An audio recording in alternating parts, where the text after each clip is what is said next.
From an insane celebration that was totally illegal to another that had sparked controversy, these are the banned celebrations in football. And wait until the end to find out how a top Portuguese player's celebration had nearly landed him in prison. But this guy right here literally got banned in football for life. You see, back in 2013, Touchline and Athens were going up against Vieira, and little did they know that this game was about to go down in history. Because coming into the final minutes, with the game tied at 1-1, both teams were desperately making a push. But whenever Athens got the ball for one final possession, Από τον Κατίδη νομίζω σε αυτόν κοντράρισε η μπάλα και αυτός είναι που πανηγυρίζει έξαλα και δείτε πώς τον κυνηγάνε.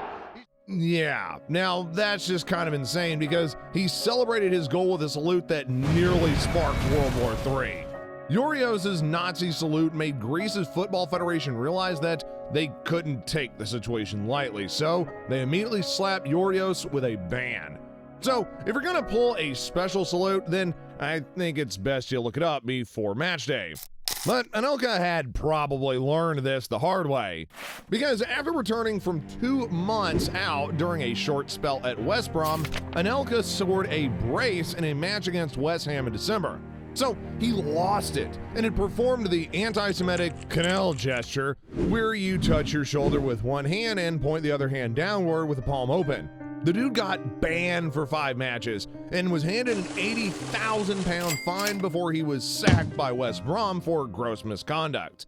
But if you think that's crazy, wait until you find out how a football player's celebration got him one of the largest fines in football history. You see, back in 1999, Robbie Fowler was Liverpool's most lethal striker and had become so unstoppable that his fans literally nicknamed him God. But coming into a match against Everton, fans wanted to throw him off the game, so they sparked rumors about him off the field abusing drugs. But my boy Robbie was definitely not going to let these allegations slide, and when he got to the pitch, he made them know that even though he is God, he shows no mercy. So, after scoring a penalty, he decided to mock the fans with his celebration. He got down on the floor and acted as if he was snorting a line of coke. Liverpool fans were thrilled by his mockery, but the FA, on the other hand, wasn't too happy about it. So they hit him with a 4-game suspension and the largest fine in Premier League history at the time, 44 G's. But Robbie had a partner in Gaza, the notorious party animal.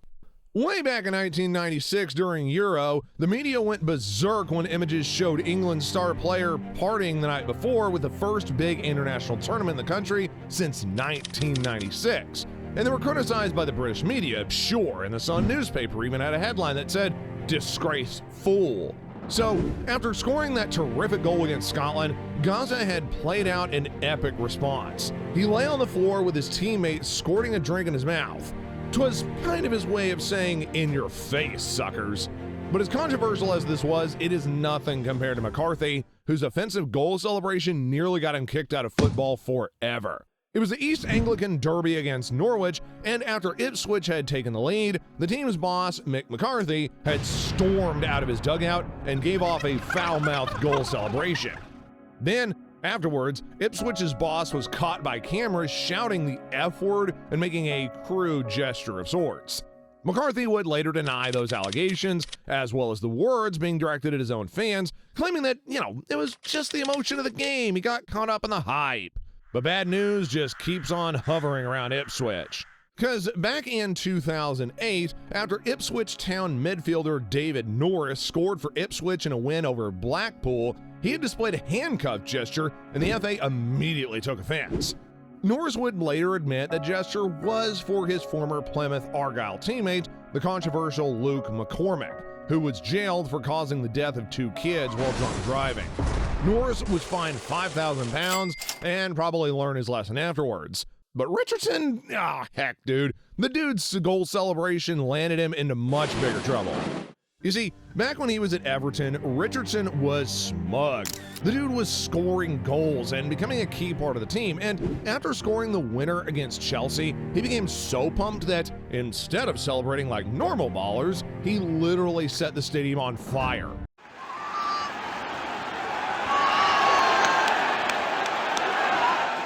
Trust me, this was one of the most badass moves, but unfortunately for this guy, the English FA just wasn't really onto it. And that's when they had him on the ropes. Richardson was charged with breaching FA Rule E3, banned for 1 match, and fined £25,000. Now that's quite a sum of money. But he didn't know that subscribing to our channel is literally free, so what are you waiting for? Hit it, my man. Of course, you don't want to be like this next guy whose fine cost him a fortune. You see, it's against FIFA and UEFA rules to be able to display sponsors' logos at the finals of major tournaments. But Nicholas Benter probably felt he was above the law.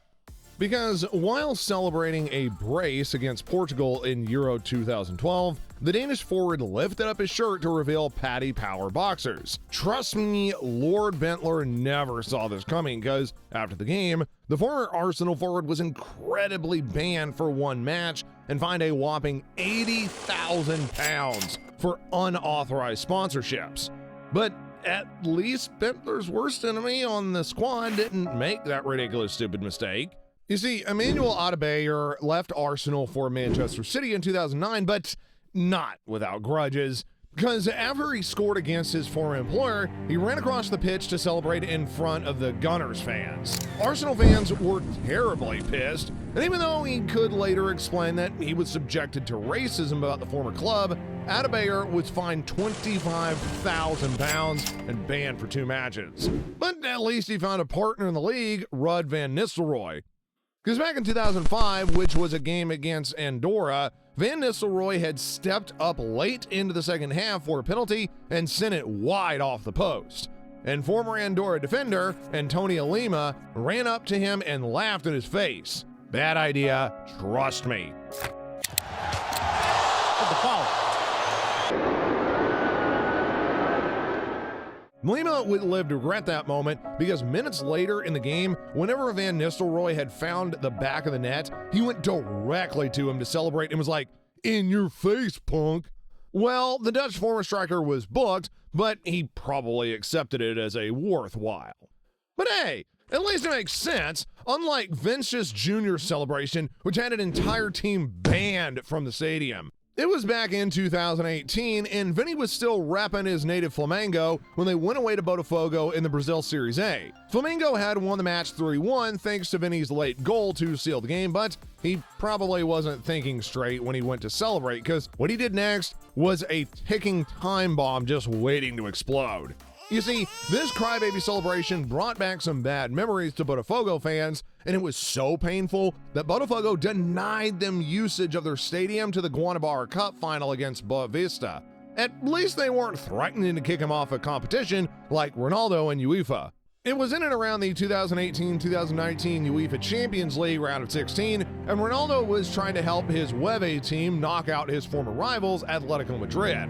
It was quite a horror show for Weve because after Atletico opened the scoring, Coach Diego Simone had a very special message for Ronaldo and his teammates. So in the second leg, after scoring a hat trick to knock Atletico out 3-2, Ronaldo finally got his revenge. Yeah. Oh, jeez. Okay. I think I know who that was. But UEFA didn't take a liking to the show, so they smacked both of them with a $28,000 fine and charged them with improper conduct. Pretty sure Ronaldo and Simone won't be doing this move anytime soon. But at least the celebration wasn't as bad as Issa Alexa, cause this dude's celebration was racist. You see, back in 2020, Issa was literally the best thing that had happened to Iran's Persepolis since sliced bread. Cause in a game against Uzbekistan's Pakator, Issa had helped score a goal to his team to put it off at a 2-0 win. So he busted out his trademark celebration, and people realized he was actually mocking Asians. The dude was making a slant-eyed gesture to television cameras while playing in the Asian Champions League. Well, the AFC didn't think the celebration was too funny, so they kicked him out of the competition, fined him $10,000, and suspended him from football for 6 months. Now, Issa was fined for being plain disrespectful. Kinda like how Key Camaro was getting into trouble for trying to turn his celebration into something you could see on the hub. Yeah, that hub. Back in 2016, Kamara and the New England Revolution were going up against CF Montreal. New England was chilling because they were already qualified for the MLS playoffs, but they weren't really going to let the win slip through their fingers. So in the 70th minute, Kamara hits a hard ball past the keeper into the net, and a celebration, well, look, you just gotta see it for yourself. As far as I can tell, it's just, My gosh, man. Most people make you pay for that type of content, but Kamara blessed everyone with a free trial. Well, the referee did end up slapping him with a yellow card, and I'm pretty sure his DMs were buzzing that night with loads of ladies wanting a piece of the action. Unlike Kamara, Teofilo Gutierrez decided to steal from the referee to celebrate. So Teo was playing for Sporting CP in the Europa League against Besiktas. It was do or die for Sporting. If they lost the game, they were going to be out of the tournament. However, Teo found the back of the net in the 76th minute and totally lost it. The goal wasn't enough for Teo though, because what he did next made everyone laugh, except the referee. He went right up to the referee and get this. He took his vanishing spray and tried to write a message on the ground, and to make things worse, he failed. The referee found this funny and then he gave him a yellow card. But that's nothing, because one player scored a goal so crazy that it nearly ended football. These guys are literally out to defy physics, so click on this video to check it out.